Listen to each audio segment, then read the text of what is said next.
Praise the Lord. Hallelujah. പ്രിയ സഹോദരങ്ങളെ, നിങ്ങൾ ചോദിക്കുന്നത് എന്താ ഇത്ര സന്തോഷം എന്നല്ലേ?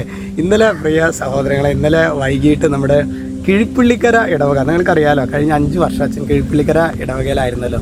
അപ്പോൾ അവരുടെ തിരുനാളിനോടനുബന്ധിച്ച് അവരെ കാണാനും ഒരുമിച്ച് പ്രാർത്ഥിക്കാനും ബലിയർപ്പിക്കാനൊക്കെ സാധിച്ചു. അതിൻ്റെ ഒരു സന്തോഷം തീർച്ചയായിട്ടും മുഖത്തുണ്ട്. ഹല്ലേലൂയ. പിന്നെ ഇന്ന് നമുക്ക് ശരിക്കും ഈശോ വലിയൊരു, അതിനേക്കാളും ഒരു ആനന്ദമാണ് ഇന്നത്തെ വചനം. വചനത്തിൽ ഈശോ ഒരു വലിയൊരു സ്വർഗീയ രഹസ്യമാണ് നമുക്ക് വെളിപ്പെടുത്തും. അതാണ് ശരിക്കും ആനന്ദത്തിൻ്റെ കാരണം. അതാണ് അത് റോമ 8:5 അവിടെ വചനം പറയാണ്, എന്തെന്നാൽ ജഡികമായി ജീവിക്കുന്നവർ ജഡിക കാര്യങ്ങളിൽ മനസ്സ് വയ്ക്കുന്നു. തുടർന്ന് പറയാണ്, ആത്മീയമായി ജീവിക്കുന്നവരാകട്ടെ ആത്മീയ കാര്യങ്ങളിലും. ജഡികമായി ജീവിക്കുന്നവർ ജഡിക കാര്യങ്ങളിലാണ് മനസ്സ് വയ്ക്കുന്നത്. ആത്മീയമായി ജീവിക്കുന്നവരാകട്ടെ ആത്മീയ കാര്യങ്ങളിൽ മനസ്സ് വയ്ക്കുന്നു. പ്രിയ സഹോദരങ്ങളെ, നമ്മൾ ജഡികരാണോ ആത്മാവിൽ ചരിക്കുന്നവരാണെന്ന് അറിയാം. വേറെ ഒന്നും നോക്കേണ്ട കാര്യമില്ല. നമ്മൾ ഒറ്റയ്ക്കായിരിക്കുന്ന സമയത്ത് എനിക്ക് പരിശുദ്ധ കുർബാനയ്ക്ക് പോകണം. എല്ലാ ദിവസവും തന്നെ കുർബാന മുടങ്ങിയിട്ടുള്ളൊരു കാര്യമില്ല. എനിക്കൊരു അരമണിക്കൂർ നിർബന്ധമായിട്ടും വചനം വായിക്കണം. കുറച്ച് നേരം യാത്ര കഴിയുമ്പോൾ പരിശുദ്ധാത്മാവേ എന്ന് നിരന്തരം നിലവിളിച്ച് പ്രാർത്ഥിക്കാനായിട്ട് ആഗ്രഹം.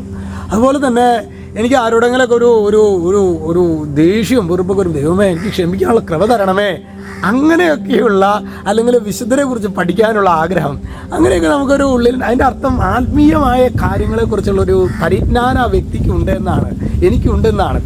അതേസമയം എൻ്റെ മനസ്സിലെപ്പോഴും എനിക്ക് ഫിലിം കാണണം, എനിക്ക് ബ്യൂട്ടി പാർലറിൽ പോകണം, എനിക്കെപ്പോഴും മറ്റുള്ളവരുടെ മുമ്പിലെ കുറച്ചുകൂടി എന്നെ തന്നെ ഇംപ്രസ് ചെയ്യണം, അങ്ങനെയുള്ള, അല്ലെങ്കിൽ എനിക്ക് ഭയങ്കര വെറുപ്പ്, വൈരാഗ്യ ചിന്ത, അങ്ങനെയുള്ള ഒരു വ്യക്തിയാണ് ഞാൻ എങ്കിൽ, പ്രിയ സഹോദരങ്ങളെ, ഞാൻ ജഡിക മനുഷ്യനാണ്. എന്നെക്കുറിച്ച് എന്താ വചനം പറയുന്നത്? എന്നാൽ ജഡികമായി ജീവിക്കുന്നവർ ജഡിക കാര്യങ്ങളിൽ മനസ്സ് വയ്ക്കുന്നു. പ്രിയ സഹോദരങ്ങളെ, നമുക്ക് ശരിക്ക് ഇന്ന് പ്രാർത്ഥിക്കുന്നത്, നാളെ സാബത്തല്ലേ, നാളത്തെ പരിശുദ്ധ കുർബാനയിൽ നമുക്ക് ആത്മാർത്ഥമായിട്ട്, നാളെ പുതു ഞായറാഴ്ചയാണ് അല്ലേ, അപ്പോൾ അതുകൊണ്ട് തന്നെ നമുക്ക് ആത്മാർത്ഥമായിട്ട് പ്രാർത്ഥിക്കേണ്ടത്, ദൈവമേ ഞങ്ങൾക്ക് ആത്മീയമായ കാര്യങ്ങൾക്ക് വേണ്ട ഒരു ആഗ്രഹം, അതൊരു വലിയൊരു കാര്യമാണ് അല്ലേ.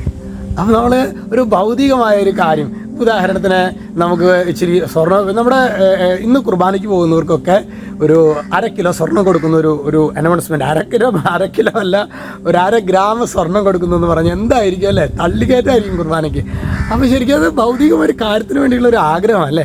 ശരിക്കും നമ്മൾ പ്രിയ സഹോദരങ്ങളെ, ഇതുപോലെ ഇതിൻ്റെ 10-1 ആഗ്രഹം, എനിക്ക് ഈശോയുടെ സ്നേഹം ഒന്ന് അനുഭവിക്കാൻ പറ്റിയിരുന്നുവെങ്കിൽ, എനിക്കൊന്ന് കണ്ണീരോടെ പാപസങ്കീർത്തനം നടത്താൻ പറ്റിയിരുന്നെങ്കിൽ, എനിക്ക് സ്വർഗ്ഗം ആഗ്രഹിക്കുന്ന വിധത്തിൽ വിശുദ്ധ ഗ്രന്ഥം ഒന്ന് വായിക്കാൻ പറ്റിയിരുന്നെങ്കിൽ, എനിക്കൊരു ആത്മീയ പരിജ്ഞാനം കർത്താവെ തരണമേ എന്ന് നമ്മൾ ഭൗതികമായ നേട്ടങ്ങൾ ആഗ്രഹിക്കുന്ന 10-1 നമ്മൾ ആഗ്രഹിക്കുകയാണെങ്കിൽ കർത്താവ് ചെയ്തു തരും. പ്രിയ സഹോദരങ്ങളെ, നമുക്കതുപോലും പറ്റുന്നില്ല എന്നുള്ളതാണ് യാഥാർത്ഥ്യം. അതുകൊണ്ട് നമുക്ക് ആത്മാർത്ഥമായിട്ട്, ദൈവമേ ഞങ്ങൾക്ക് ആത്മീയമായ കാര്യങ്ങൾക്ക് വേണ്ട ദാഹം ഞങ്ങളിൽ പരിശുദ്ധാത്മാവെ വളർത്തണമേ നമുക്ക് പ്രാർത്ഥിക്കാം. ഈശോ നമ്മെ എല്ലാവരെയും സമർത്ഥമായിട്ട് അനുഗ്രഹിക്കട്ടെ. രക്ഷിതാവായ യേശു ക്രിസ്തുവിൻ്റെ നാമത്തിൽ ആശീർവദിക്കുന്നു, ഇപ്പോഴും എപ്പോഴും എന്നേക്കും. ആമേൻ.